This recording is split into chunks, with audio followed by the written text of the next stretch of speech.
রাতে একত্রিত হয়ে রাতভর ইবাদত করা ও পরদিন রোজা রাখা কতটুকু শরীয়ত সম্মত? ভাইরা আমার, শবে বরাত উপলক্ষে রাতভর একত্রিত হয়ে মসজিদে ইবাদত বন্দেগী করা কোনো হাদিস দ্বারা প্রমাণিত নয়। এবং দিনের বেলা যে রোজা, এই রোজা শবে বরাত উপলক্ষে না, এটা হলো শাবান উপলক্ষে রোজা। এই রোজা হলো আইয়ামে বীজ উপলক্ষে রোজা। নবী করিম সাল্লাল্লাহু আলাইহি ওয়াসাল্লাম শাবান মাসে এমনি বেশি বেশি নফল রোজা রাখতেন, সেই হিসাবে আপনিও রাখবেন। আবার আইয়াম বীজ 13, 14, 15 রোজা রাখতেন, সেই হিসাবে রাখবেন। আপনি আল্লাহর ক্ষমা, এই রাতে আল্লাহ তাআলা বান্দাকে সাধারণ ক্ষমা ঘোষণা করেন, হিংসুক ছাড়া, মুশরিক ছাড়া। এই রাতের এই ফজিলত পাওয়ার জন্য আপনি চেষ্টা করলে সেটা ভালো, আল্লাহর কাছে ক্ষমা লাভের চেষ্টা করবেন, কিন্তু বেদাতি কোনো পন্থায় না।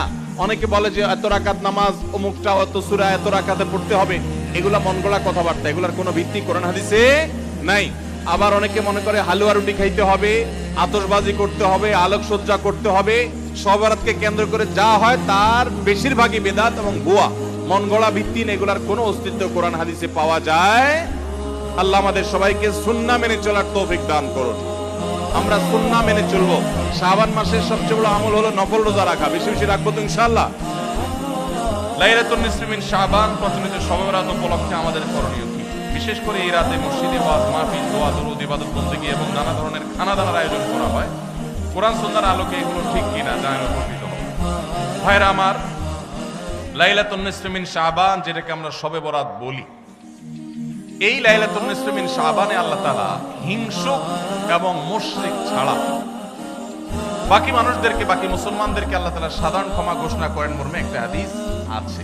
এছাড়া আরো বেশ কিছু হাদিস আছে যেগুলোর পুরোনো অনেকগুলো সুন্নাতের মধ্যে কিছুটা দুর্বলতা আছে, কিন্তু মোটের পরে এ রাতের ফজিলত সুসাব্যস্ত এবং প্রমাণিত। কিন্তু এর মানে এই নয় যে এই রাতকে কেন্দ্র করে আমরা যা করি আমাদের দেশে তার সব সঠিক। আমাদের দেশে লাইলাতুল বরাতে মানুষের যে ভিড় মসজিদগুলো, এটা তো ভালো জিনিস যে মানুষ মসজিদে আসছে, কিন্তু অন্যদিন না এসে এই রাতে বেশি আসার কারণটা কি? লাইলাতুল কদর বেশি ফজিলতপূর্ণ নাকি এই রাত বেশি ফজিলতপূর্ণ? লাইলাতুল কদরের সাথে কোনো তুলনা চলবে? সেই রাতে মানুষ কি এত বেশি ইবাদতের চেষ্টা করে? তাহলে এই রাতে এত বেশি চেষ্টার রহস্যটা কোথায়? রহস্য হলো আমাদের দেশে মানুষ মনে করে যে এই রাতে ভাগ্য ঠিক হয়, অতএব সারা বছর যাই করি না করি এই একটা রাত মসজিদে গিয়া আল্লাহ বিল্লাহ করে যদি সারা বছরের ভাগ্যটা ঠিকঠাক করা যায়, এরপর আর মসজিদে যায় কেন? এই চালাকি করলে কি ভাগ্য ঠিক হয়ে যাবে?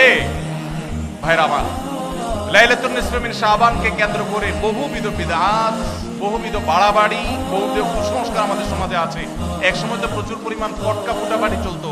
আলহামদুলিল্লাহ, প্রশাসনের ভাইয়েরা প্রতি বছর নিষেধাজ্ঞা আরোপ করেন এবং এটা অনেকটা কমেছে, যেটা আমাদের নিরাপত্তা হুমকির মধ্যে আমাদেরকে ফেলে।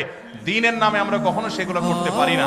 অনেক মসজিদে আলোকসজ্জা করা হয়, আলোকসজ্জা তো আপনি এমনিই করেন সারা বছর, কিন্তু এই রাতকে কেন্দ্র করে আলাদা করে আলোকসজ্জা করা, এই রাতকে কেন্দ্র করে ওই যে হালুয়া রুটি খাওয়ার একটা ব্যাপার এখনো আমাদের দেশে কোথাও কোথাও আছে। অনেকে মনে করে নবীজির দাঁত মোবারক শহীদ হয়েছেন উহুদের ময়দানে, তো তিনি হালুয়া খাইছেন, সেজন্য আমরা ভালো দাঁতে হালুয়া খাই। নবীজির দাঁত ভাঙে হালুয়া খাইছেন, আমাদের আস্ত দাঁতে আমরা কি খাই? হালুয়া খাই। আপনার বাপের ঠ্যাং ভেঙে গেছে, উনি একটা লাঠি দিয়া খোড়ায় খোড়ায় হাঁটে, আপনার আস্ত ভালো দুইটা ঠ্যাং আছে, আপনি বাপের মহব্বতে বলছেন বাবা তোমার পাওটা ভেঙে গেছে, সেই মহব্বতে আমি আমার ভালো পাও নিয়ে লাঠি দিয়ে আমি খোড়ায় খোড়ায় হাঁটতেছি। কি বলেন? বাপ খুশি হবে? খুশি হবে? বলবে এটা তো বেয়াদবি, তামাশা করতেছো, আমার ভেঙাইতেছে। নবীজি সাল্লাল্লাহু আলাইহি সাল্লাম দাঁত মোবারক শহীদ হয়েছে বাতিলের বিরুদ্ধে জিহাদ করতে গিয়ে। আপনি বাতিলের সাথে আঁতাত করবেন আর হালুয়া খায়া নবীজির সুন্নাত আদায় করবেন, এর চেয়ে বড় হাস্যকর জিনিস আর হতে পারে না।